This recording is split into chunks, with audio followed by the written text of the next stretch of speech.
Hola mis perritos y mis queridas señoritas, ¿cómo les va? Bienvenidos a una entrevista, una emisión más de En órbita que está acá en la Feria Internacional del Libro de Bogotá, ya pasada por agua, pescando historias, y nos hemos encontrado con un libro editado por Rey Naranjo de Juan Miguel Álvarez que nos acompaña hoy. Bienvenido. Muchas gracias por invitarme al programa. Todo esto es un poco de acto de político, pero qué pena, es que nos saludamos ahí como muy someramente. Balas por encargo es una compilación de historias sobre sicarios. Es una sola crónica, no son varias historias diferenciadas. Pueden ser varias historias, pero que al final cuentan una sola historia, que es la historia del sicariato en el norte del valle y en el eje cafetero. ¿Por qué la figura de los sicarios? Mentira. Ya la escogió. ¿Qué encontró en la figura de los sicarios? ¿Existe algún patrón de comportamiento, de temperamento? Yo no encontré que se comportaran de la misma manera o que pensaran de la misma forma todos, y sobre todo porque en el libro trato de hacer las diferencias generacionales, los de la década del 70 cómo eran, los de la década del 80 cómo eran, los de la década del 90 y los de la década del 2000. En ese sentido, los de la década del 70 eran mucho más viejos, eran gente de 30, 40 años, eran gente que ya estaba jugada en la vida de otra manera, ya tenía, digamos, muchas cosas ganadas, familia, propiedades, algo así, que de todos modos seguían siendo criminales. Los de la década del 80 terminan siendo gente que está como muy relacionada con las fuerzas de seguridad del Estado, gente que provenía de la policía, del ejército, de las mismas guerrillas y también de otros tipos de fuerzas paramilitares que en ese momento no se llamaban como tal, pero existían. Los de la década del 90 terminan siendo ya pues la consolidación del sicario menor de edad, el que conocemos, que viene de los barrios populares, de las barriadas, de las comunas que todo mundo, digamos, en Colombia ha escuchado de cierta manera, el de la moto, o el de No Nacimos pa' Semilla, o el de Rodrigo de No Futuro, era pues el de la década del 90. Y los de la década del 2000 tienen una cierta formación militar, porque muchos de ellos terminaron siendo formados en los comandos paramilitares y en los comandos de las guerrillas, que después de los procesos de paz, el primero de paz de la guerrilla con el presidente Pastrana y después de la desmovilización paramilitar con el presidente Uribe, muchos de ellos terminan en las ciudades siendo sicarios de bandas de narcotráfico. Okay. Bueno, yo tenía una pregunta que ya le había comentado, pero ahora que me cuente esta historia, fuera de ser un libro peligroso, o sea, una historia que es peligrosa para usted como reportero, que es una historia que cuenta, que se mete como en la trastienda un poco de la violencia, de la delincuencia común, pero al mismo tiempo de la delincuencia organizada y de la violencia política de Colombia, ¿qué le ofrece este libro sobre violencia colombiana a un país que recibe tantos libros sobre violencia? Bueno, yo en este libro trato de hacer una especie de ajuste de cuentas con la historia del sicariato en Colombia. ¿Por qué ajuste de cuentas?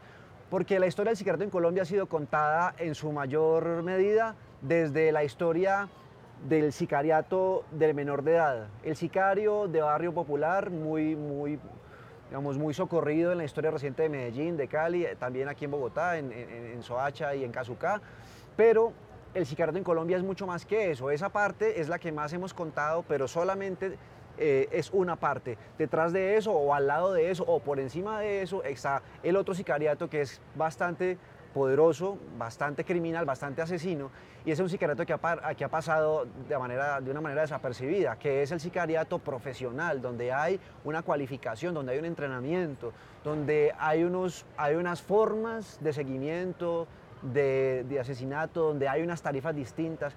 Mucho de ese sicariato está contado en este libro. Okay. Veo dentro de la contraportada, que es lastimosamente la tarea que uno alcanza a hacer como en estas relaciones tan rápidas y en estas entrevistas tan breves, se le elogia, tanto Mario Yurcic como Leila Guerriero, elogian su uso del lenguaje. ¿Qué lenguaje eligió usar? ¿Cuál fue el recurso estilístico que usted usó? Yo escribo mi estilo, yo trato de ser en el estilo de una manera libre y directa, o sea, yo no uso figuras literarias muy recargadas, uso figuras literarias que casi no se notan, como elipsis o como silencios de tiempo, de espacio, pero yo no uso metáforas reversadas o no uso tampoco retruécanos, ni pérbatones, ni nada por el estilo. Mi estilo es libre y directo, en ese sentido trato de ser muy conciso, trato de seguir la economía de palabras, o sea, decir mucho con muy pocas palabras, y trato de no adjetivar demasiado, sino adjetivar cuando sea absolutamente necesario, porque los adjetivos terminan diciendo más del que escribe que de lo que realmente uno quiere decir. Entonces yo trato de contenerme en eso, contención estilística, contención de palabras, para no, digamos, tergiversar el mensaje. Y eso, de cierta manera, unido en frases cortas y en párrafos más bien largos, frases cortas dentro de párrafos largos. Entonces yo, digamos, eso da una música, un ritmo de lectura que termina siendo muy vistoso y muy agradable a la lectura. Que nada de, ¿a qué esta chumbimba tremebunda? Bueno. Nada de eso. ¿Tuvo la oportunidad de encontrarse un personaje entrañable dentro de todos los que encontró? Sí, claro, muchos personajes entrañables.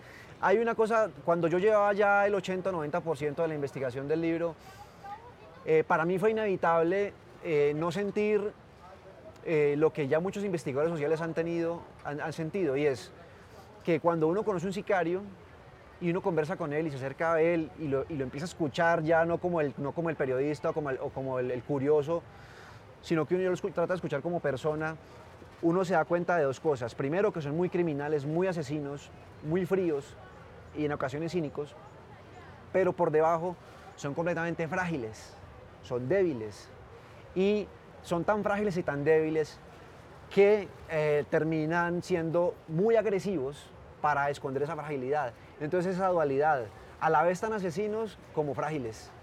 Okay. Lo voy a hacer para finalizar un cuestionario breve. Dale.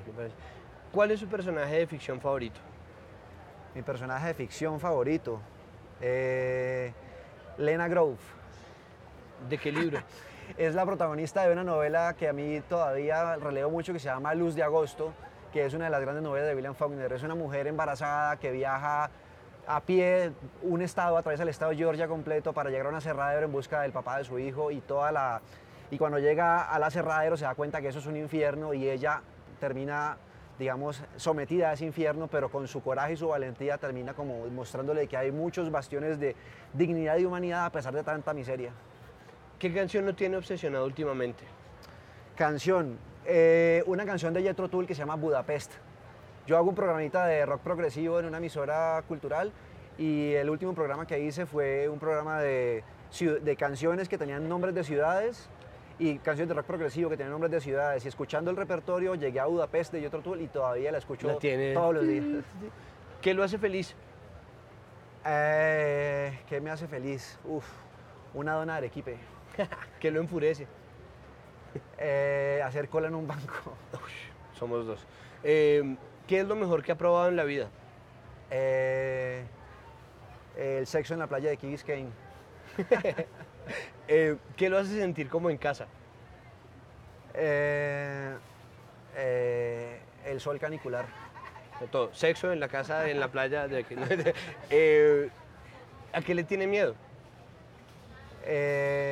A morirme sin escribir los libros que quiero escribir. ¿Que son cuántos por ahora? No sé.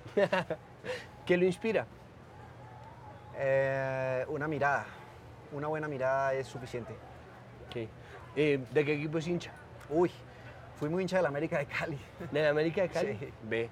Juan Miguel, muchísimas gracias por estar con nosotros. Ustedes no dejen de buscar Balas por encargo, un libro de Rey Naranjo escrito por Juan Miguel Álvarez, que estuvo hoy con nosotros. No dejen de ver nuestras entrevistas, nosotros seguimos en órbita en la Feria Internacional del Libro. Estén pendientes, vengan y nos saludan. Hasta luego.